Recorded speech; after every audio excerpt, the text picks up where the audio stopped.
نہیں ہو سکتا. اگر وہ ریلیشن قائم نہیں ہوا اور ریلیشن قائم ہونے سے پہلے طلاق ہو گئی تو بیٹی سے شادی ہو سکتی ہے. قرآن کی اس آیت سے فقہا نے, امام ابو حنیفہ نے اور ان کے شاگردوں نے اور بہت سارے تابعین نے استدلال کیا ہے کہ اسلام میں ایک وقت میں جس عورت سے ریلیشن ہوا اس کی ماں سے, اس کی بیٹی سے ریلیشن نہیں ہو سکتا. نہ حلال اور حرام تو ویسے ہی حرام ہے, حلال ریلیشن بھی نہیں اب ہو سکتا. کسی عورت سے جب ریلیشن ہو گیا تو بیٹی سے اب حلال شادی بھی نہیں ہو سکتی, قرآن نے منع کر دیا. کسی عورت سے اگر خدا نخواستہ زنا ہو گیا, اب اس عورت سے تو شادی ہو سکتی ہے, اس کی ماں سے یا اس کی بیٹی سے شادی نہیں ہو سکتی. خوب سمجھ لیں یہ مسئلہ اچھی طرح سے. اسی طرح یاد رکھو کہ اگر داماد نے خدا نخواستہ بہو کے سسر کے ساس کے ساتھ, داماد اور ساس میں کوئی ریلیشن ہوا سیکچول, کس میں؟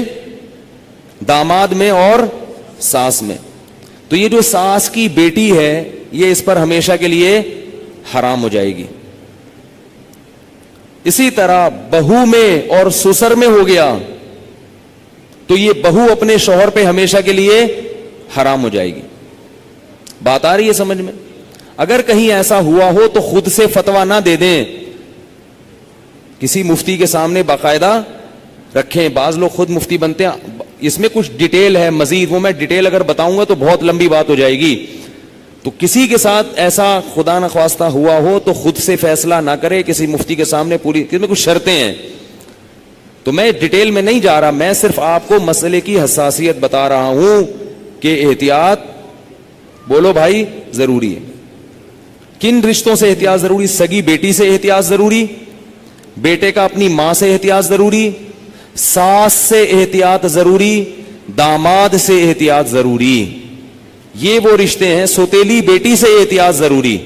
کسی عورت سے آپ نے شادی کی, اس کی بیٹی آپ کی محرم ہے, لیکن اگر اس سوتیلی بیٹی سے سیکچوئل ریلیشن ہو گیا تو وہ بیٹی تو حرام تھی, اس کی ماں بھی ہمیشہ کے لیے حرام ہو گئی. ایسے واقعات آتے ہیں, کسی خاتون سے نکاح کیا, اس کی بیٹی بھی ہے, اب بیٹی سے سر کی مالش کروا رہے ہیں, بیٹی سے پاؤں دبوا رہے ہیں. یہ کیا بے شرمی ہے بھائی؟ جوان بیٹی سے جو ہے نا وہ پاؤں دبوا رہے ہیں, سر کی مالش کروا رہے ہیں. اور بہت سارے ایسے واقعات آتے ہیں, فون آتے ہیں کہ جی جوان بیٹی تھی, اس سے ایسے میں کر رہا تھا تو مجھے شہوت پیدا ہو گئی, میں کیا کروں؟ کیا کریں بھائی, آپ کی بیوی حرام ہو گئی اور کیا کرو. حضرت یہ کیا, مجھے تو پتہ ہی نہیں تھا. شریعت کے علم, مسئلے کا علم نہ ہونا, اس سے یہ تھوڑی کہ شریعت ہی بدل جائے گی. آپ گئے پاکستان آئے, آپ کو نہیں پتا کہ لال بتی پہ گاڑی روکنی ہے اور ہری پہ چلانی, آپ کو پتہ نہیں تھا. لال بتی پہ آپ سگنل توڑ کے آگے چلے گئے, پولیس والے نے روکا تو آپ کہہ رہے مجھے تو پتہ ہی نہیں تھا کہ لال پہ رکتے ہیں. چھوڑ دے گا آپ کو وہ؟ تو اسی طرح اللہ بھی نہیں چھوڑتے کہ پتہ ہی کوئی نہیں, آپ کو پتہ ہی نہیں تھا آپ کو. تو یہ خوب سمجھ لیں, ان رشتوں میں احتیاط کی بہت سخت ضرورت ہے. اسلام پاکیزہ نظام بنانا چاہتا ہے. بہو گھر میں آئی ہے تو سسر کے لیے وہ بیٹیوں کی طرح ہے. جب بھی اس پہ نگاہ ڈالے, کیسی نگاہ ڈلے گی؟ بیٹی جیسے. اور اس کو ہاتھ نہ لگائے. پیار کرنا ہے بہو کو, سر پہ ہاتھ رکھے. سمجھ رہے ہیں؟ نہیں سمجھ میں آ رہی نا, کیا کریں؟ بہو کو پیار کرنا ہے تو کیا کرنا ہے؟ سر پہ ہاتھ رکھنا ہے بس, بیٹیوں کی طرح بس سر پہ ہاتھ رکھا بس. کیسے بے شرمی کے واقعات آ رہے ہیں. خواتین بتاتی ہیں کہ سسر صاحب آ رہے ہیں, وہ خواتین کئی خاتون آئی ہیں بہو امریکہ سے, سسر صاحب ایئرپورٹ پہ لینے پہنچے ہوئے اور گلے مل رہے ہیں اس سے. بہو کو تکلیف ہو رہی ہے, اس کو شرم آ رہی ہے کہ ہمارے سسر کیا کر رہے ہیں, اس کو شرم محسوس ہو رہی ہے کہ میرے یہ سسر صاحب کیسے ہیں, لیکن وہ بیچاری بول نہیں سکتی. وہ بولے گی تو سسر کیا کہیں گے کہ مجھے باپ نہیں سمجھتی, مجھے باپ مجھ پہ شک کرتی ہے. کیوں بھائی؟ تو سسر کو مسئلہ سمجھا دیں. میں یہ نہیں کہہ رہا کہ وہ بیچارہ غلط ہوگا, ہو سکتا ہے وہ بیٹیوں ہی کی طرح گلے مل رہا ہو, اور ہر ایک کی سوچ غلط نہیں ہوتی, کسی سے بدگمان ہونے کی اجازت نہیں ہے.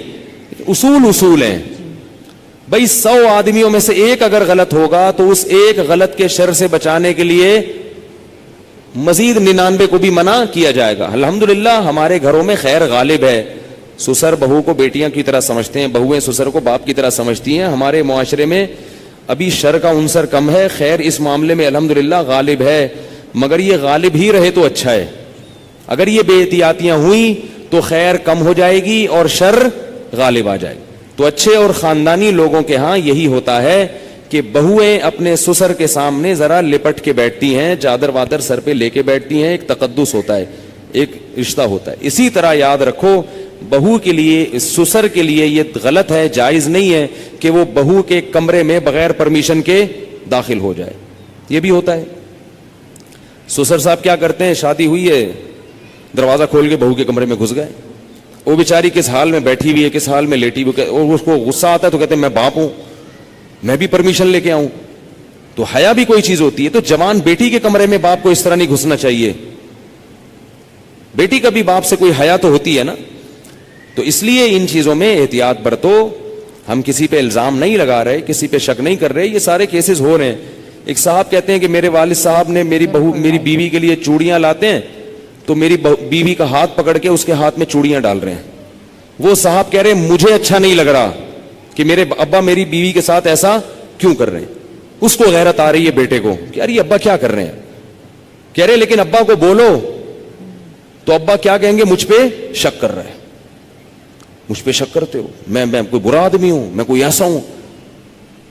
تو بھائی شک وک کی بات نہیں ہے. ابا کو بتا دو ابا آپ بہت اچھے ہیں, بہت اچھے ہیں, لیکن آپ کو شریعت نے اس کی اجازت نہیں دی ہے کیونکہ اس سے شر پھیل سکتا ہے.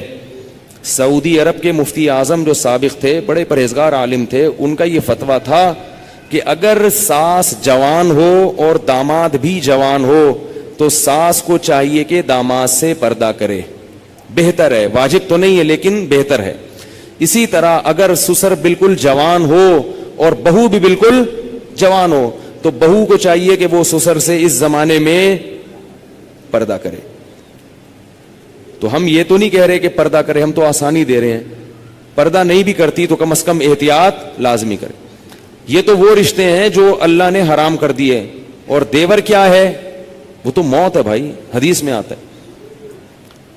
ٹھیک ہے اس سے رشتے حرام نہیں ہوتے, دیور سے خدا نخواستہ کوئی سیکسول ریلیشن ہو گیا تو نکاح پہ فرق نہیں پڑتا, مگر رسول اللہ صلی اللہ علیہ وسلم نے دیور سے اتنی احتیاط کا حکم دیا, فرمایا الحمو موت, دیور کیا ہے, موت. جیسے سب کچھ ہوتا ہے گھروں میں اللہ کے بندو, اتنا گھننا بننے کی ضرورت نہیں ہے. احتیاط برتو. جوان بھابھی کیوں دیور کے سامنے آ رہی ہے, کیوں فری ہو رہی ہے.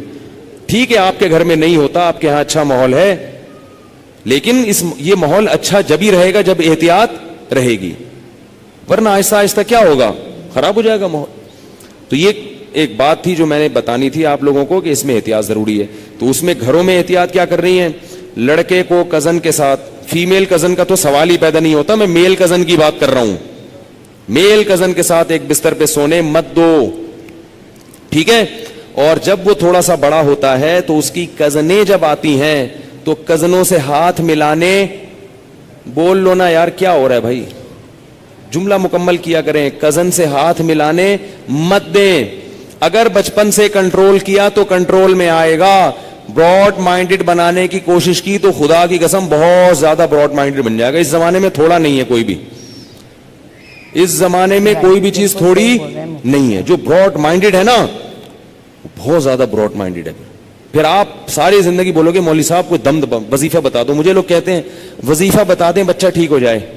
کہتا ہوں وظیفوں سے بچے ٹھیک نہیں ہوتے, وظیفوں سے بچے ٹھیک ہوتے نا تو پھر تو دنیا میں کوئی شر پھیلتا ہی نہیں. بچے ٹھیک ہوتے ہیں تربیت سے. ہر چیز عاملوں پہ ڈالی ہوئی ہے, وظیفے وظیفے بھی وہ عامل بتائے گا, اس سے اپنے بچے نہیں سنبھل رہے, تمہارے بچے کہاں سے وظیفے.